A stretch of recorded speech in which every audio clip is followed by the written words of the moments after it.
Hello and welcome to a new video. Today I'm going to be talking about the new Super Mario Bros. Movie. Back in 1993, a movie adaptation of the Super Mario games came out and was so awful it was considered one of the worst movies of all time, and also effectively kickstarted a rather lowly era for any other video game properties being adapted for the big screen. Multitudes of adaptations of video game properties have been made, but collectively they seem to all suffer from the same problem of it just really doesn't seem like the studios who made the movies understand the video game property itself. Perhaps the only video game adaptation movie that people could point to prior to what I'm going to be talking about next that was of any quality was the 2000s first Pokemon movie.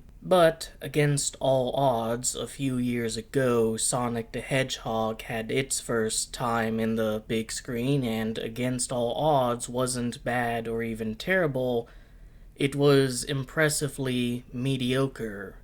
It was a very safe, paint-by-the-numbers family road trip movie. If you train an AI to watch a bunch of family road trip movies, I can almost guarantee you it would churn out something like Sonic the Hedgehog. Again, not bad, but extremely mediocre and safe. Now, for a while, it was known that a Mario movie would be in the works, and that Nintendo has decided to team up with Illumination in order to make the movie a reality. Given the fact that the first Mario movie was so outstandingly infamous, it should come to the surprise of no one that Nintendo was very, very involved in the writing and production of this film. They didn't just give it to the Despicable Me studio and let them run wild. Everything has to be approved by Nintendo itself. They're going to take another stab at this, and they want to do it right this time. And part of the reason Nintendo might have even chosen Illumination is because they are a very safe, mediocre animated studio. They tend not to put out bad films as much as just really forgettable ones. It's the safest studio out there, far safer than Disney, who is crashing and burning in the animation department right now with terrible release after terrible release, or DreamWorks, which is capable of fantastic releases, but also capable of really crappy ones. DreamWorks has had a great year last year, with a pretty good The Bad Guys and an absolutely fantastic Puss in Boots: The Last Wish. But not every film's a winner from that studio. With all of that in mind, I found the film to be mediocre as well. Not quite as much as Sonic the Hedgehog, but a film that, if you're not a Mario fan but you're viewing it objectively, you might walk away with, yeah, that was alright. And if you are a Mario fan, you might get more out of it even when viewing the film objectively. One thing that I found extremely peculiar was how simple the overall plot was to the 1993 Super Mario Bros. Movie. Almost like Nintendo liked that plot, they just didn't like how they handled it. In both films, Mario and Luigi are Italian Americans living in Brooklyn, New York. They run a plumbing business that's failing in large part due to their rivals in the industry. They go underground and find a magic portal to the Mushroom Kingdom. The very setup of the film is effectively the same, with the difference being when Mario and Luigi are ultimately separated when teleporting through the portal, and of course how the tone and aesthetics and everything else is handled. I'm sad to say that in this film, there's no scene where Mario says, "I'll break every bone in his body, and then I'll kill him." Now, how Mario says anything has been something of a little bit of a controversy due to the inclusion of Chris Pratt playing everyone's favorite plumber. Compared to what we saw in the trailers, it's better than one would anticipate. It wouldn't surprise me if they had to drag him back into the recording booth in order to redo some lines and give Mario at least a little bit more of a Brooklyn accent. The guy who plays Toad, I think a lot of the characters are kind of hit and miss with their voice actors, and it might not even necessarily be the voice actors, but instead the script, where when the characters are acting similar to how they act in the actual games, the voice acting is fine, but when they start to deviate from how they act in the games, you notice it. When Toad acts just a little bit too unlike Toad, he sounds like fucking Harold from the Captain Underpants movie, to the point where I honestly wonder if it's the same VA using the same voice. The only one who's consistently bad is Seth Rogen, who puts in absolutely no effort whatsoever and needs to be dumped in a fucking volcano. And the one person, of course, that has managed to impress people with his actual quality of work is Jack Black as Bowser, which, yes, you can definitely tell the man had fun doing this role. Where everyone else might view it as a fairly safe paycheck, he seemed to view it as an opportunity. Now, I can understand why they're not doing like the exact same voices as in the game. I mean, listen to some voice clips of Toad and ask yourself, do you really want to endure that for an entire movie? So a little bit of shakeup is fine, but when there's a sequel and the film's set to make $1 billion, there's going to be a fucking sequel. I hope that they kind of continue to evolve their voice work, do it just a little bit different, and see if that's better. Even if it's a bit jarring watching these films back to back, making the second film better in that regard is going to improve the quality of this franchise overall, even with that discrepancy. As far as characterization goes, I think most of it is on point. Mario is a plucky, optimistic adventurer who's always looking to do the right thing. Luigi is cowardly but wants to help his brother. Toad, I think they're trying to make him closer to the kind of Captain Toad character that's been in the game since Mario Galaxy. A real go-get-em adventurer, but I think they miss the mark every so often, where he kind of sounds more like someone who's desperate to be Mario's friend, rather than an adventurer in his own right. Bowser is a total simp for the princess, even more so than the bits and hints we've seen throughout the games, to the point where his insecurities are now a major part of his character. Donkey Kong is portrayed kind of as a frat boy, late teens, early 20s kind of character, and again, maybe a better VA who's able to do a proper voice could make it work, but Seth Rogen can't.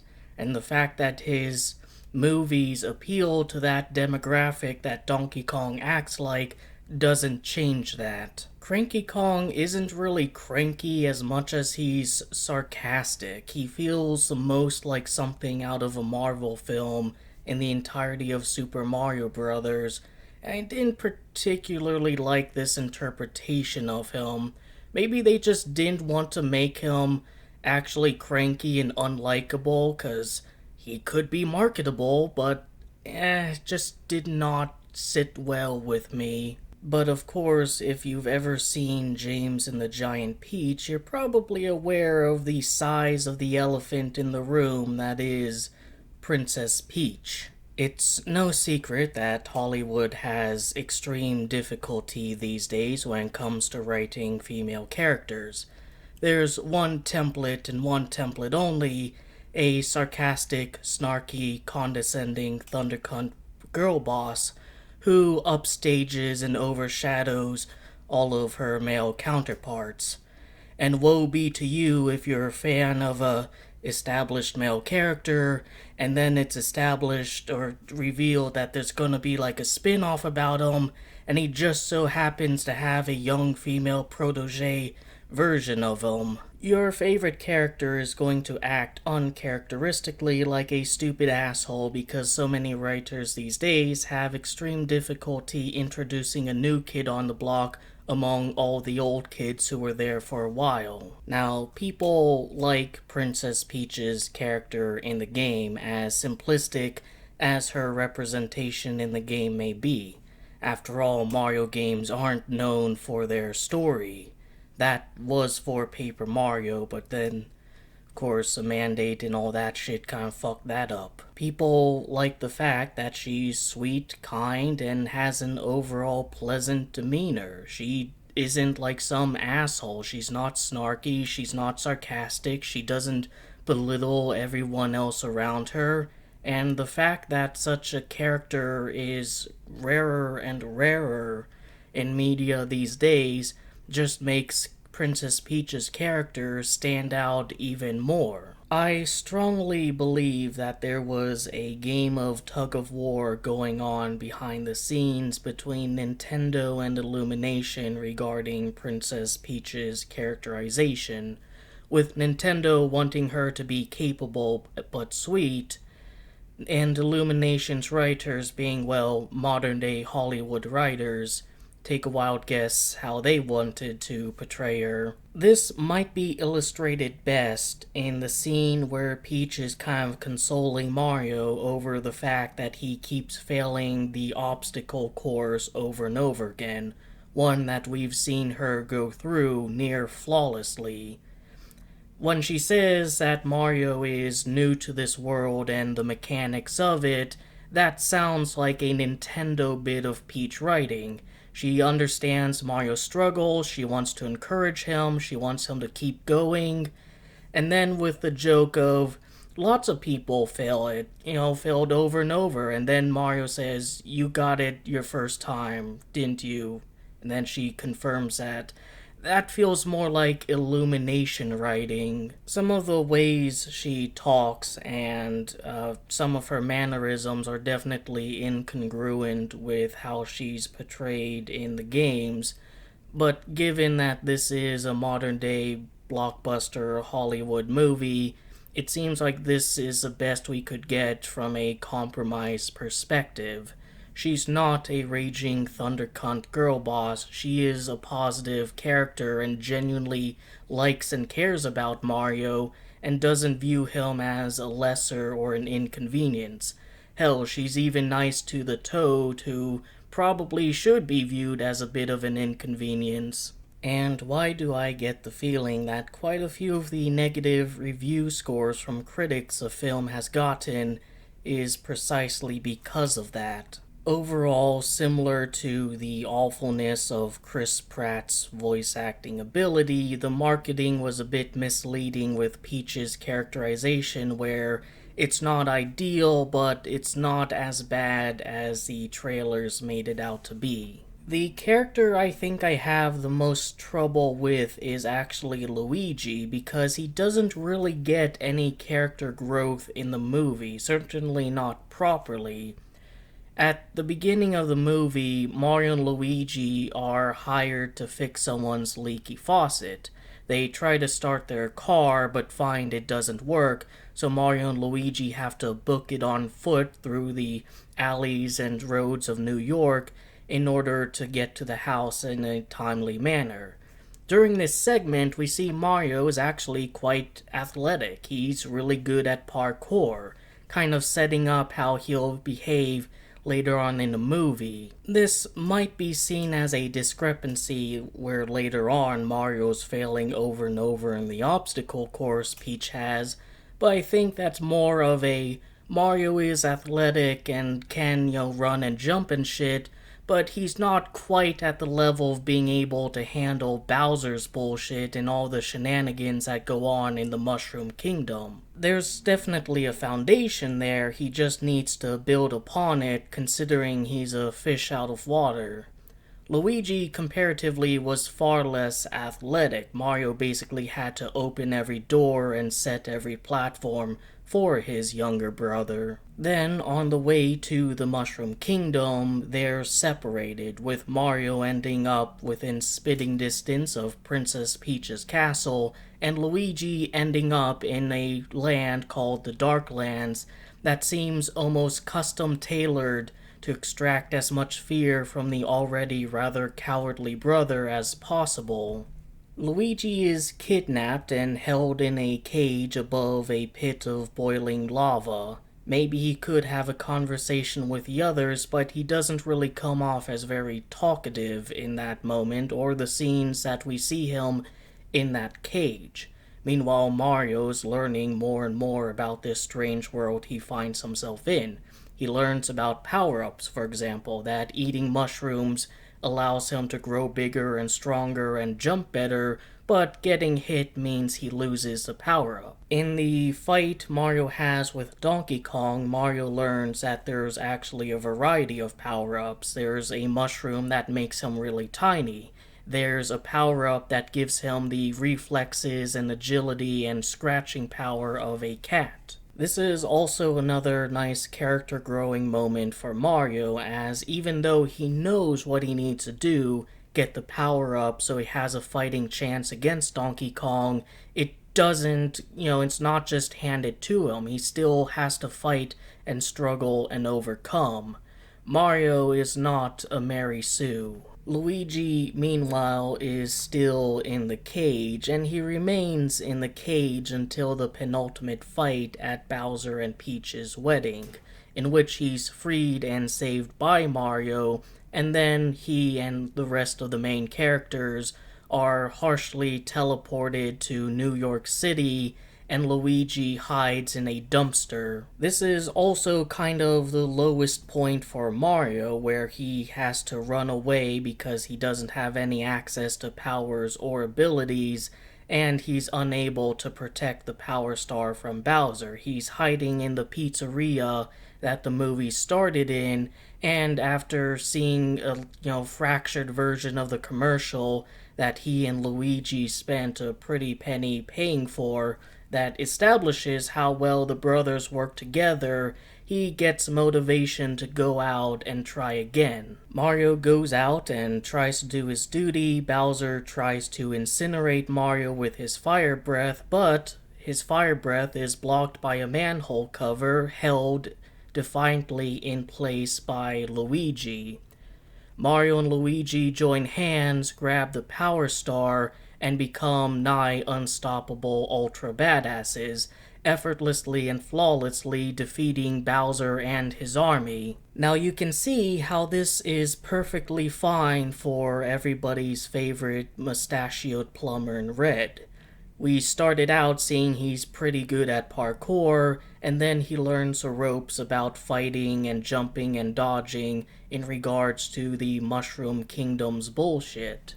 But Luigi, it doesn't make sense. It doesn't make sense that all of a sudden he's a perfectly skilled and capable fighter in league with his brother. It doesn't make sense that he even knows touching the Power Star is something important or significant. What the movie desperately needed, I think, in regards to Luigi, is a scene where he manages to escape from his cage and navigates and sneaks around Bowser's fortress, and in that moment learns a little bit about the power-ups and does a little bit of parkouring trying to be like his brother. There needs to be a medium step between Luigi is an incapable coward and Luigi knows how to fight alongside his brother. It could be a great character moment too. He almost manages to get out, but fails, and he's like, man, what if Mario were here? I'd totally be able to escape with him. It could also perhaps establish Luigi as the smarter brother, him figuring out the mechanics of the Mushroom Kingdom and that strange realm, all on his own without needing Peach as a guide. We do, after all, see in the mannerisms that he portrays throughout the movie that he is a lot more delicate and less reckless than his older brother. Yes, the movie would have been longer, but quite frankly, I think it should have been longer because there's just a little bit of a pacing issue. This is something that comes up in a lot of animated movies. It really feels like the writers refuse to allow a scene to kind of settle for a decent amount of time. Perhaps one of the reasons why Puss in Boots: The Last Wish is so well received is because there are moments where everything just kind of settles down, calms down from the chaos. We don't have to rush into the very next grandiose set piece. In fact, the only time that Mario the movie decides to take a breath is when Mario and Peach are in that field of fire flowers and Peach is giving Mario pep talk, talking about how it's a big universe out there and so on and so forth. There's also a pleasant little standout moment where Mario and Peach are riding on the Rainbow Road prior to being ambushed, where Mario says that there's nothing like the Rainbow Road back in New York. Peach then, I guess a little sarcastically, but not in like a negative way, says, "Next you're gonna tell me turtles there aren't evil," and Mario actually says, "No, sometimes they're even pets. And if you come to New York, I'll buy you one." Moments like these are essential to the movie because even though people, almost by default, like Mario and Peach, it's very possible that people would not like the movie Mario and Peach. Similar to how you can't introduce a new character by shitting on the old, you can't reintroduce established characters by having them act so shitty in such a way it comes off as you're shitting on the very concept of the old characters. One thing I find kind of interesting is at the start of the movie, Mario and Luigi are like running through New York, and you even see a guy playing a Jumpman arcade machine, and seems to be the Jumpman himself playing it, kind of establishing that Mario and Jumpman are two separate entities in this universe. Whereas Jumpman is kind of the proto-version of Mario, similar to how in Looney Tunes, Egbert is the proto-version of Elmer Fudd. And then Mario and Luigi are running around in the sewer depths of New York, before ultimately ending up in the Mushroom Kingdom. The kind of peculiar thing about all that is the movie sort of starts out with Donkey Kong, then it goes to kind of the Mario Brothers arcade machine, and then finally to Super Mario Brothers, at least in structure of what it's referencing and what the environments are. I'm not sure if that was a conscious decision, nor am I sure how much Luigi's Mansion might have influenced the scenes in which Luigi is roaming through the dark forest. As far as the soundtrack goes, there are definitely some peculiarities.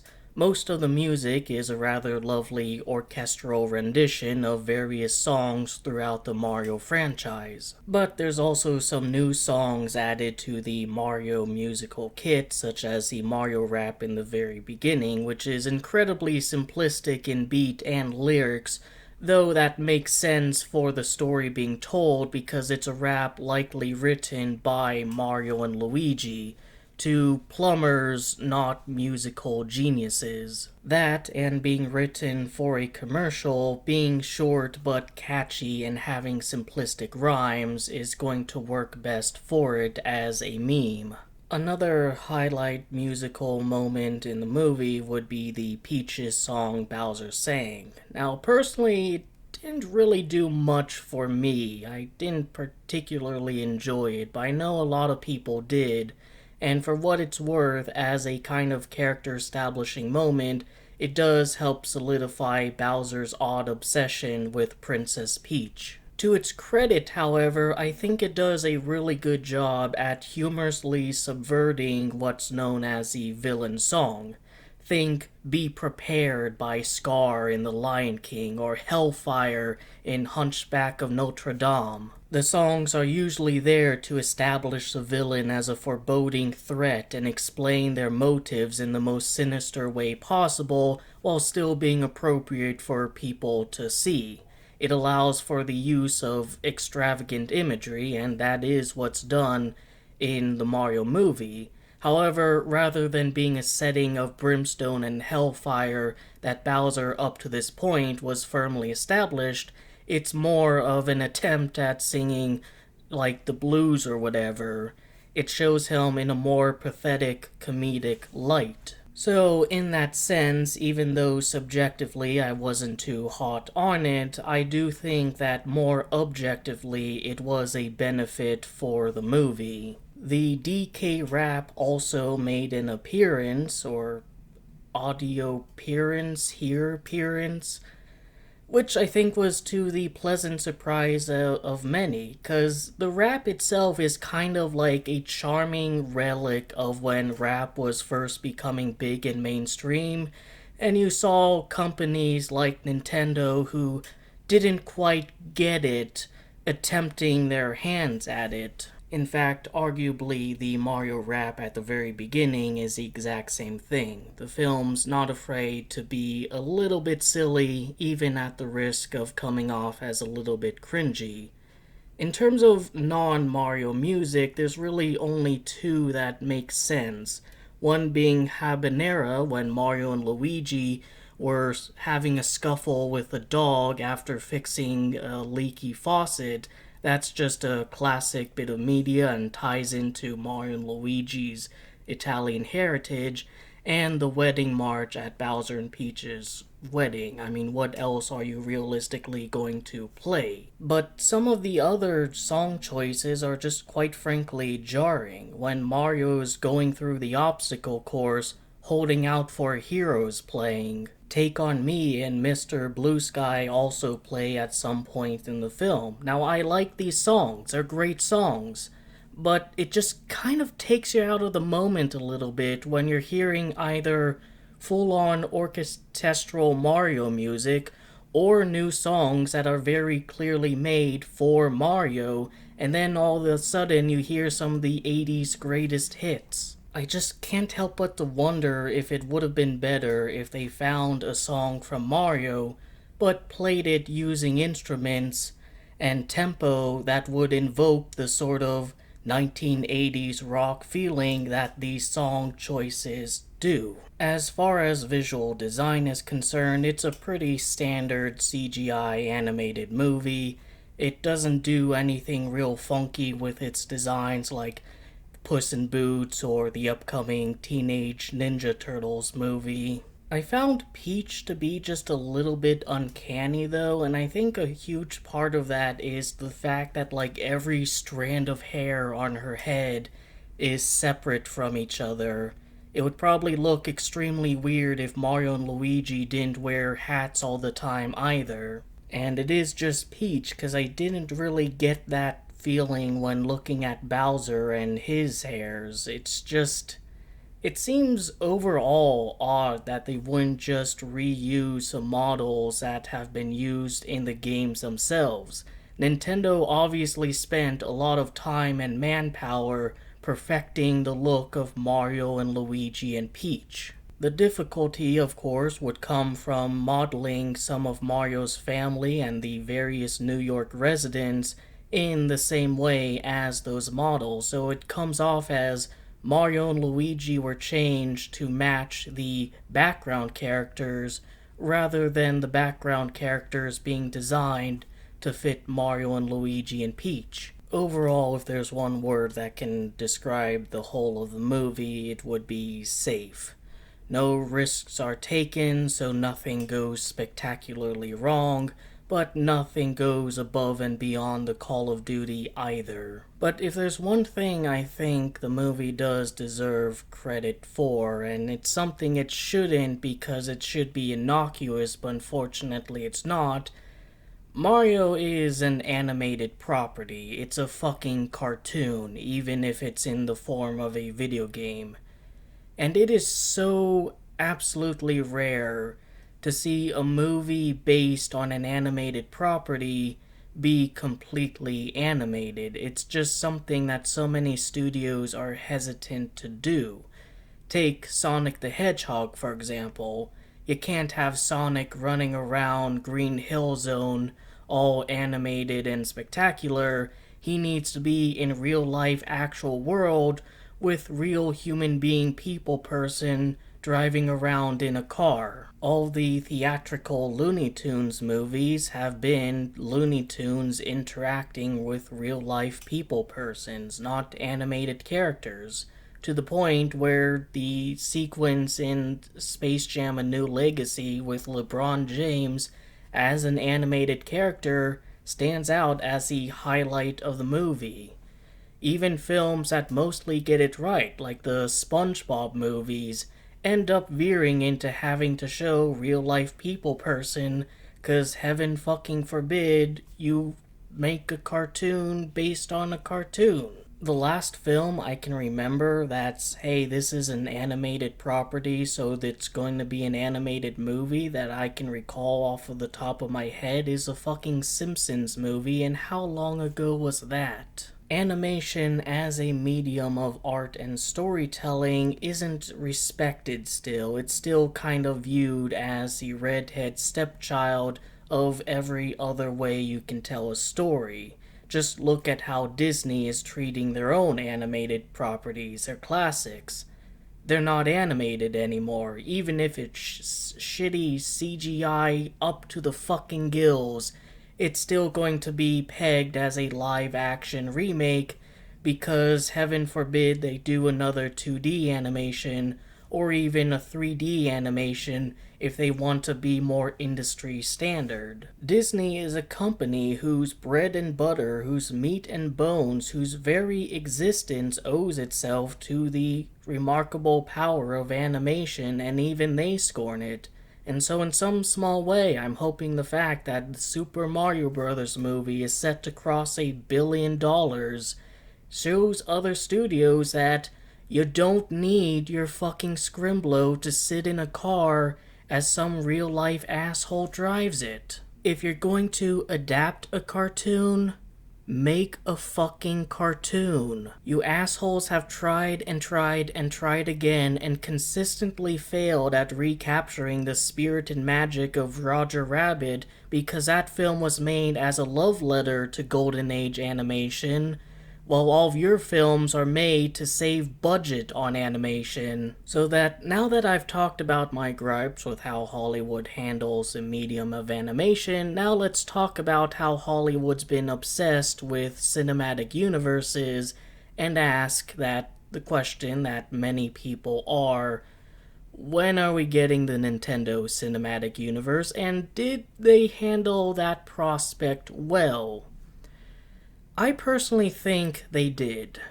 The Mario movie, even if it had little references to Punch-Out and Duck Hunt, is still firmly, indisputably about Mario. You don't see a Triforce, you don't see a cameo of Link. When Mario and Peach are looking up at the majesty of the universe, you don't see Kirby flying around in his warp star. Hey guys, this is another intellectual property of the company that's gonna band together with Mario in a future movie installment. They made a fucking Mario movie. Holy goddamn. And even with the prospect of a full-on Super Smash Bros. Get-together film somewhere down the line, they were able to keep themselves tempered and not go full-on with references to other media.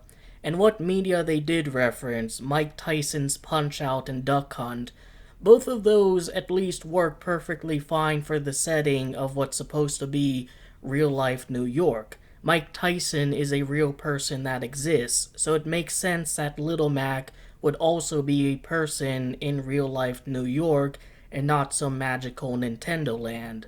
And of course, ducks are an actual species that exist, so it's perfectly reasonable they'd be represented in a small cameo, blink and you'll miss it, not shoved down our fucking throats. Compare this with the recent Scooby-Doo movie. Who's your favorite, Scooby-Doo character? Is it Shaggy? Is it Velma? I bet it's like the Blue Hound from the other Hanna-Barbera properties.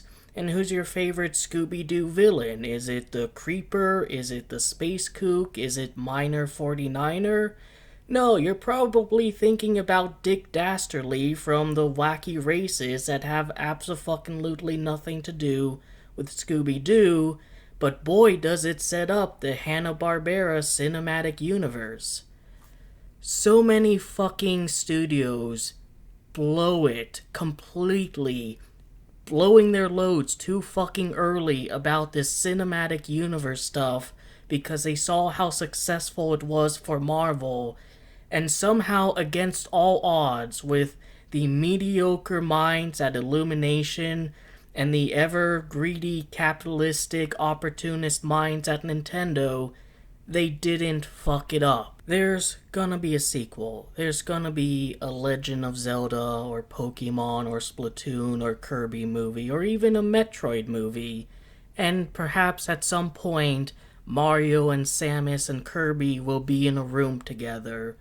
But if Nintendo continues to play it smart in this regard, it will come off across as organic as the MCU, where you're allowed to watch the early films as just standalone films and don't feel pressured to see them all in order to understand something down the line. So yeah, those are my thoughts on the Super Mario Bros. Movie. It avoids a lot of the faults and pitfalls of modern day movie making, precisely because it plays everything so safe, but also in turn doesn't have anything to truly write home about or would be considered a very memorable moment in animated movie history.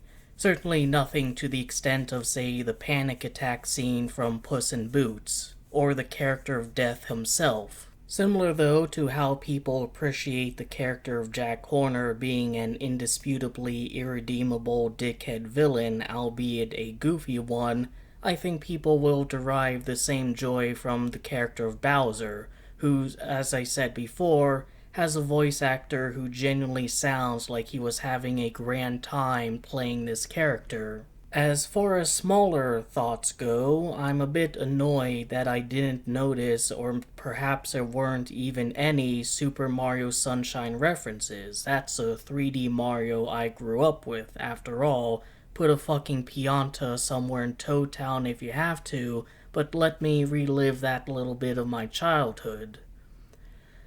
An interesting thing is actually in Bowser's wedding, one of the guests is King Boo, and the funny thing about that is he is the only Boo I saw in the entire movie. Even when Luigi was in that dark forest, Luigi's mansion, there were no Boos, there were just Dry Bones and Shy Guys and one Sniffet. It's like, bro, you have Luigi in a creepy setting with a flashlight and he's calling out for Mario. Put a fucking ghost there. King Bob-omb at the wedding is actually the most relevant reference in the entire movie, cause him exploding was the catalyst to Peach losing her powers and endangering potentially Luigi and the penguins from the beginning of the movie. Yeah, Peach actually does kind of fuck up in a royal way, which is great because it means she's far less likely to be a generic Mary Sue girl boss, similar to how Mario himself isn't a Mary Sue. But I guess fucking Luigi is. He needs more scenes. The Luma character was definitely kind of weird, and I have no idea, but seems like an Illumination side of things more than a Nintendo one. There's like this little star character who's captured by Bowser in a cage, similar to Luigi and the penguins and eventually the Donkey Kong characters. And the thing is, like, the character trait of this cute little baby talking star thing is that he's suicidal, but like existentially suicidal. He's always crowing on about the inevitability of death the embrace of the void. When the cages were being lowered into the lava, he laid back and was like, oh, finally. While the contrast against the more light-hearted, family-friendly nature of the movie is funny, it's honestly extremely surprising that Nintendo would allow a character whose entire shtick is he wants to die to be in their Mario movie. One bit of world building I actually quite like is the fact that the Donkey Kong area has an obsession with motor vehicles to the point where the whole of their society is built around rather dire and tenacious tracks to drive on. It's just something that helps separate the Donkey Kong area not just visually but structurally from the Mushroom Kingdom. Yes, it is an excuse to have Mario Kart references in the movie, and Mario Kart 8 was a fucking godsend for this film, considering some of the set pieces and action sequences that are only in the movie because of the rules of how the karts work established by that particular game. But it does genuinely help make the world feel a little bit more interesting and diverse. As far as whether or not this movie is anti-woke, as some choice commentators and critics have tried establishing, or is woke, I think the film could be considered just perfectly neutral. Yeah, it has that kind of hackneyed, cliched message for little girls that you can do anything, but that's been around since like the fucking 90s, which at this point, if these cunts don't get that they can do anything, you should probably stop encouraging them to do anything. There really isn't much of a message or Aesop in the film like with Puss in Boots and valuing your life. It's repeated a few times that Mario never knows when to quit, so there could be like a generic never give up message, which isn't exactly the best message all the time, since that does encourage like a sunk cost fallacy, but it's a kids movie. You want to encourage them to continue on. For the adults out there, if you decide to start a business with your brother and it's going extremely poorly financially, maybe don't be like Mario in this instance. Maybe just take the L. Outside of the occasional modern movie bullshit, the film honestly feels extremely neutral, almost calling back to an era before we had to be concerned of if a goofy Mario movie is going to push some political agenda onto its audience and give us a lecture on our privilege. Again, it's a safe movie worth exactly the price of admission and absolutely nothing more. It's not going to change your life or anything.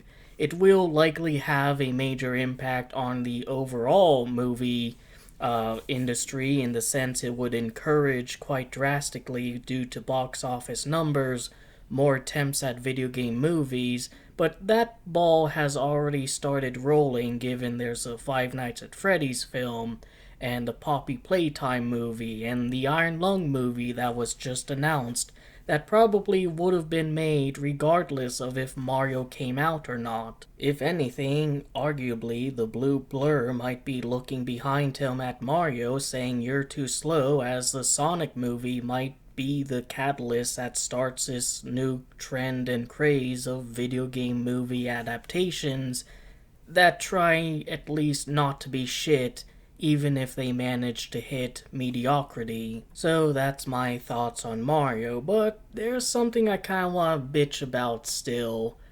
It's been a hot minute since I've seen a movie in the theater. The last one was the Spider-Man movie with Tom Holland and Tobey Maguire, that one.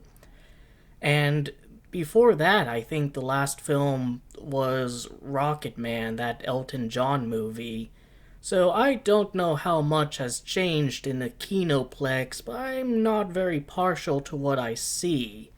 'Cause my ticket stub said you should be here by 8:15, that's when the film starts. And maybe that's when the previews for upcoming movies start, but you're still seeing stuff related strictly to movies. Instead, regular-ass commercials extended all the way to like 8:21. 6 whole fucking minutes after they wanted me to be there in order to engage with movies. I'm not gonna buy a fucking car after watching a Super Mario movie.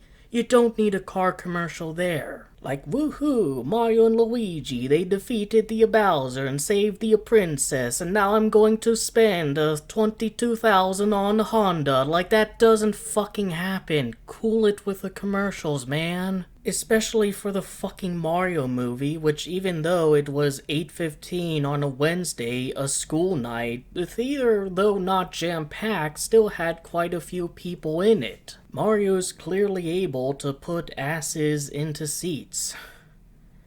Also, the overwhelming majority of the upcoming films don't look interesting at all.